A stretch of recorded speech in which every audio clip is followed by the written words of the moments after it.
Hi, Uncle Roland. Hi, Laura. I went to take this ride in the Plymouth for Dad, Jimmy Doyle Hill. He would have loved this.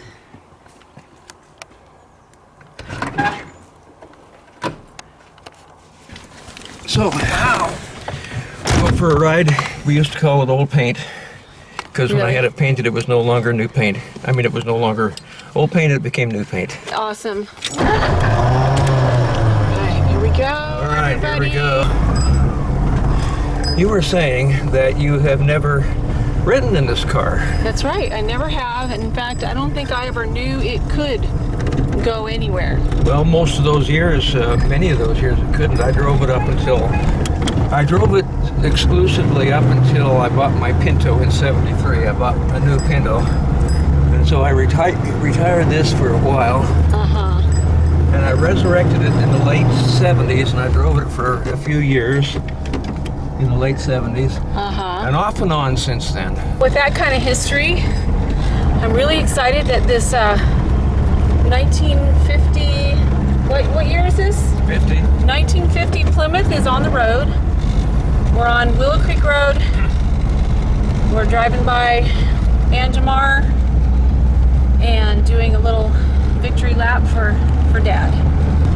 There were many adventures in this car, and I've recorded a lot of them in things I've written up and also on video. I should get you a copy of the video. I did that in 1994, the 30th anniversary of my driving of this car, and now it's been like almost 50 years.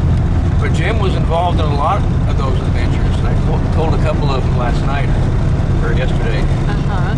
So, like the generator or the distributor, or I can't remember what part you had to repeatedly replace on this. that was actually most of the parts.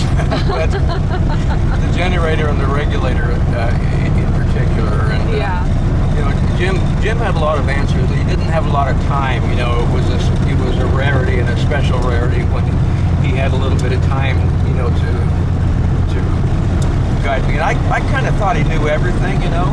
Yeah. And I guess from my description of the things that are happening with the car, he wouldn't just automatically know everything. But I thought he did, you know. Yeah.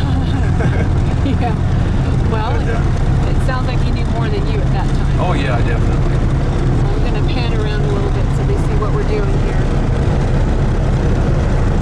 Look at that hood and these old windows. So cool. A little bit of the interior. I traveled in this when I was working on the road. You know, I drove it almost 300,000 miles.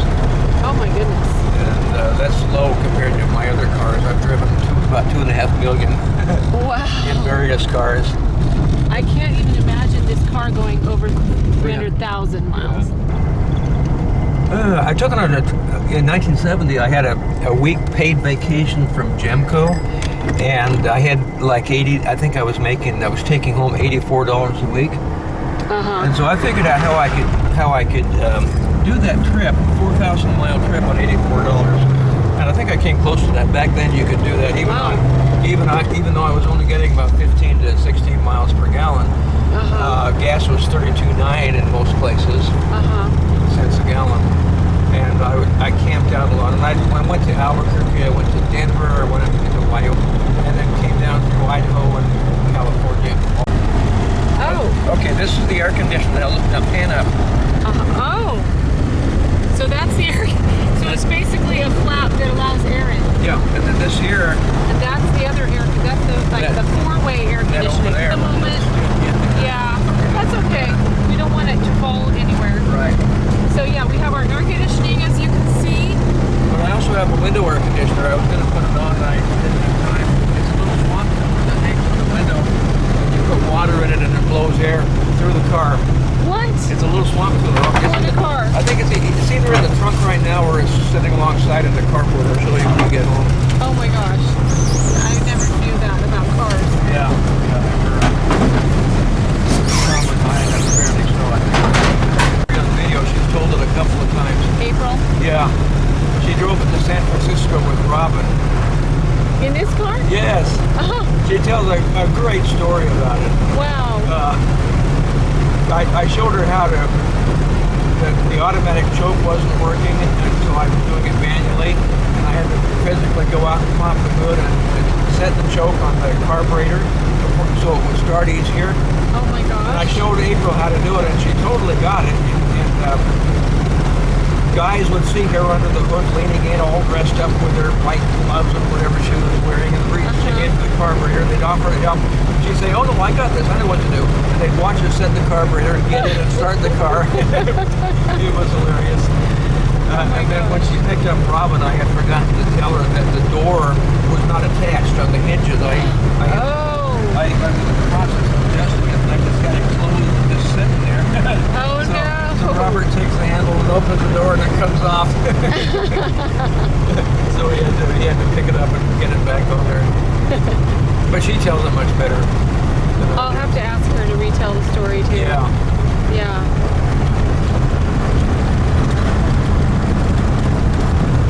The brakes weren't working very well then. They were all soggy with brake fluid. You had to do this to stop the car, you know. Oh my gosh, with just your like whole- the nightmares when the car won't stop. I mean, it's amazing that she made that trip. He had to buy his 1964 Ford truck, the yellow truck that he Oh, I remember that truck. still has. Yeah. I drove him downtown in this car to buy that. And I drove Mother to the train station when she went to Nebraska to babysit Charlie and Ginny for 2 weeks while Marilyn and Chuck went on a trip. Oh. And it was a big thing for her because, you know, she was like in her 50s and had never really been anywhere away from the family. And so you traveled all the way to Nebraska? No, I took her to the train station. Oh, to the train station. And put her on the train. Okay. And one thing, this would mean nothing to her, but it means something to me as a guy, you know. Yeah. That I was listening to the Giants on the way, and it so happened that Willie Mays came up, and he was looking for his 3,000th base hit. And that's on YouTube all over the place. Russ Hodges call of that 3,000th hit. So I told my mother as Mays came up that Mays has 2,999 hits, and there's news people from all over the world in case he hits his 3,000th hit right now. So she understood that. And lo and behold, Russ Hodges says, Mays swings, there goes number 3,000, Willie Mays with his 3,000th base hit. And he names all these people that are out there, you know, Oh my gosh. famous hit Hall of Fame Giants and everything. And it was a big, huge moment. Right. And Mother kind of sits there. It meant nothing to her. She just kind of sat there with the same expression that she had when she took Woodley and me to see the Lone Ranger movie. Like you know, this is what we do for our children. Right, You know, kind of an attitude. What was big to her at that moment was the train trip. Oh, true. Yeah. Sure, the shutter speed and let it make the adjustments by the it's called film speed, but it wouldn't be the film speed, it would be the media speed, I guess. Well, we're bringing the Plymouth back home to its garage carport area of the Idlewild Drive.